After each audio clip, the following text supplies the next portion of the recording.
बिस्मिल्लाहिर्रहमानिर्रहीम नहमदुहु व नुसल्ली व नुसल्लिमु अला रसूलिहिल करीम। आपका सवाल है कि मगरिब वाले या जो जदीद फ़िक्र के लोग हैं या जो मतलब दीन से दूर लोग हैं ना, उनका ये ख़्याल है कि ज़िंदगी मौत ये ज़माने के लिहाज से है, ज़माना ही हमें मारता है, हमें जो है वो पैदा करता है। या एक लिहाज से कुछ लोग कहते हैं नेचर की वजह से, तबीयत की वजह से है। तबीयत है कि जब मर्द की जो सुप्रीम है मनी की, वो औरत के रहम में जाती है, जाने के बाद वो एक शक्ल इख्तियार कर लेता है, तो वो एक नेचर की वजह से सब कुछ हो रहा है।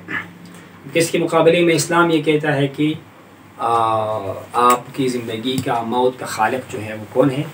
वो अल्लाह ताला है। इसकी बुनियाद जानने के लिए हमें कुछ पीछे जाना पड़ेगा। एक हमारे पास है मज़हब, एक हमारे पास है साइंस और एक हमारे पास है फ़लसफ़ा। मज़हब, साइंस, फ़लसफ़ा। तो मज़हब पर तो मैं आखिर में आऊँगा, पहले मैं ज़रा साइंस की बात करूँ। लोग ये कहते हैं ना कि साइंस जो है ना, हर चीज़ साइंस से मालूम की जाती है और साइंस ही सब कुछ है, और जिसके पास साइंस का इल्म है तो वो तो ठीक है। साइंस से जो बंदा खाली है तो उसके पास कुछ भी नहीं है। तो इसमें यह है कि साइंस की फ़ायदे भी है और साइंस की कुछ हदूद भी है, लिमिटेशन भी है उसकी। साइंस आपको इल्म है कि कुछ चीज़ों के हक़ाइक़, अशिया के हक़ाइक़ को जानना है, उनका मुताला करना है, उनका मुशाहिदा करना है, ये है साइंस। और साइंस जो है वो हर्फ़ आखिर नहीं है। हर्फ़ आखिर इसलिए नहीं है कि साइंस जो है वो आपको चीज़ों के बारे में तो किसी हद तक बताएगा। मिसाल के तौर पर आप कहते हैं इंसान सांस क्यों लेता है, तो साइंस कहता है कि इंसान के फेफड़े जो है ये सुकड़ते हैं, फैलते हैं, तो इंसान सांस लेता है। इससे अगला सवाल क्या होगा कि ये फेफड़े क्यों फैलते हैं, सुकड़ते हैं, ये ज़िंदगी क्यों है, ये सांस क्यों है? इसका जवाब साइंस के पास नहीं है। या मिसाल के तौर पर आप कहते हैं ये फूल जो है ये क्यों जो है खूबसूरत नज़र आ रहा है, ये बाहर को निकला, वो साइंस कहेगा ये तो दो जेंस मिल गए आपस में, ये बॉटनी का इल्म है ना, इसमें भी मर्द और जन होता है, तस्वर होता है, उससे ये पौधा बन गया, पौधे से फूल निकला। तो आप सवाल करें कि इस पौधे का रंग जर्द है, इसका सुर्ख है, इसका पीला है, इसका लाल है, इसकी वजह क्या है? तो साइंस के पास इसकी जवाब नहीं होगी। ये तो बताएगा साइंस कि ये इस चीज़ से दरख्त बन गया, इसकी वजह यही थी, ज़मीन में ये चीज़ मिल गई आपस में।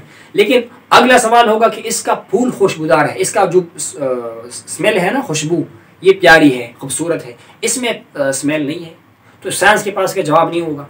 और इसमें खुशबू कहाँ से आ गई, इसमें खुशबू कहाँ से आ गई? तो इसका जवाब साइंस के पास नहीं है। कोशिश तो करती है कुछ ना कुछ बताने की, लेकिन हर्फ आखिर नहीं होता है।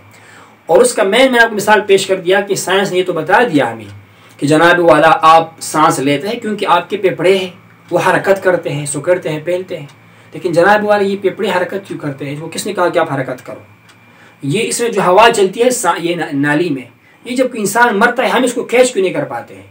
इसको हम किसी और इंसान में डाल क्यों नहीं सकते हैं? साइंस के पास का जवाब नहीं है।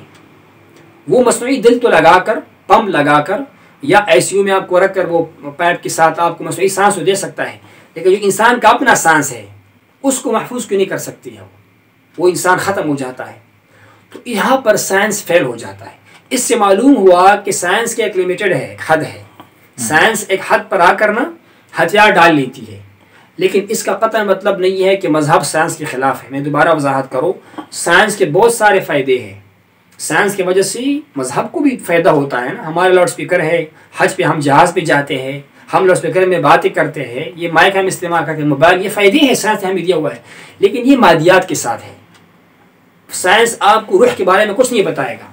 साइंस कभी नहीं बताया कि सांस क्यों इंसान के अंदर आया। साइंस नहीं बताएगा कि इंसान जो है वो जनाब वाला क्यों इंसान है और ये पौधा है, इसकी क्यों क्या वजह, ये क्यों का जवाब साइंस के पास नहीं है। लिहाजा साइंस में फ़ायदे भी है। साइंस एक बाकायदा इल्म है, उसको हासिल भी करना चाहिए। उस बुनियाद पर कि लफ्ज़ साइंस को हटाओ, चीज़ों का मुशाहिदा करना और चीज़ों का कुरान ने इसका हुक्म दिया हुआ है। अगर इसी का नाम साइंस हो जाए तो हम कहेंगे साइंस का हुक्म कुरान ने दिया हुआ है कि साइंस का इल्म हासिल करो। लेकिन कौन सा साइंस? जिसमें आपका अक़ीदा ये हो कि मैं इन चीज़ों को परख कर, समझ कर अल्लाह पर अपने यकीन को पुख्ता करूँगा। क्योंकि फाइनली मैं आखिर में आपको बताऊँगा कि साइंस से बढ़कर फ़लसफ़ा भी है और एक मज़हब भी है, और मज़हब जो है वो फाइनल टर्म है, उसमें हर चीज़ क्लियर कट है, वाज़ेह है। और जब भी 3 बंदे बात करेंगे, एक बंदे में डाउट होगा, एक बंदा गलत बोलेगा और एक बंदा सही बोलेगा और अटल बात करेगा, हतमी बात करेगा, किसकी बात आप मानेंगे? जो डबल माइंडेड होगा उसकी बात मानेंगे? नहीं मानेंगे हम। जो बंदा बात तो करते कि गलत करते उसका भी नहीं मानेंगे, फ़लसफ़ी। और तीसरा बंदा वो है जो क्लियर कट बात करेगा और दलील के साथ करेगा। मज़हब की मैं बात कर रहा हूँ, हम किसकी बात मानेंगे? मज़हब की। वो मैं इंशाल्लाह आखिर में बता दूंगा। तो साइंस में बहुत सारे फ़ायदे हैं, फलिहाजा साइंस जो असल साइंस है उसका कुरान के साथ या मज़हब के साथ कोई टकराव नहीं है। हासिल करना चाहिए, बच्चों को हासिल करना चाहिए, उलमा को हासिल करना चाहिए। मुशाहिदे का इल्म है। हम जो नमाज के औकात जानते हैं तो हम जो है ना वो चांद और सूरज के मोहताज हो जाते हैं। हमें चांद का इल्म हासिल करना पड़ेगा, उसके लिए हमें सितारों का इल्म। हम रास्ते में सफ़र करते हैं, आजकल तो अल्हम्दुलिल्लाह सहूलियात है, गूगल मैप आ गया, रोड बन गई, उस ज़माने में नहीं थी। तो ज़रूरत था कि हम साइंस हासिल करें। ये कुरान भी हमें बताता है कि तुम्हारे लिस्ट में ये चीज़ में ये फ़ायदे, गौर करो, फिक्र तदब्बर। 50 जगह कुरान में अक़ल का जिक्र हुआ है। तो अक़ल ही का इस्तेमाल करना एक लिहाज से साइंस के साथ मैच करता है। तो इसमें तो आप याद रखिएगा कि साइंस जो है उसका हासिल करने में कोई कबाहत नहीं है, बुराई नहीं है। लेकिन साइंस जो है ना वो हर्फ आखिर नहीं है। भाई मैं क्यों जिंदा हूँ, साइंस के पास जवाब नहीं है। मेरे पास ये सांस क्यों आया, साइंस के पास जवाब नहीं है। भाई जब मैं मरता हूँ, इतनी टेक्नोलॉजी साइंस वालों ने बनाई है, जब साइंस वर्क करता है, मशीन ही बनाता है, टेक्नोलॉजी बन जाता है। लेकिन वो इतनी टेक्नोलॉजी के पास क्यों नहीं है कि वो हमारी जब 60 साल के बाद मैं दुनिया से जा रहा हूँ, आप जा रहे हैं, तो हमारी रूह को जिससे हम जिंदा है ना, उस सोल को महफूज करें, क्यों नहीं कर सकता? साइंस हैज़ नो आंसर, उसके पास इसका जवाब नहीं है। इससे मालूम हुआ साइंस में फ़ायदे भी है, हासिल भी करना चाहिए, लेकिन उसके जो दायरा कार है वो महदूद है, उसके अंदर लिमिटेड है। तो ये हो गया, एक बात हो गई। बाकी जो लोग ये साबित करते हैं कि साइंस बिल्कुल गलत है, या कुछ साइंसदान ये कहते हैं कि मज़हब का तो सरे से कोई जवाज़ ही नहीं है, दोनों गलती पर है। दोनों क्या है? गलती पर। उसकी वजह यह है, मज़हब का काम आपकी रूहानियत से है, मज़हब का काम आपकी सोल से है, आपकी रूह से है। साइंस बेचारे को उसमें अमल दखल नहीं है।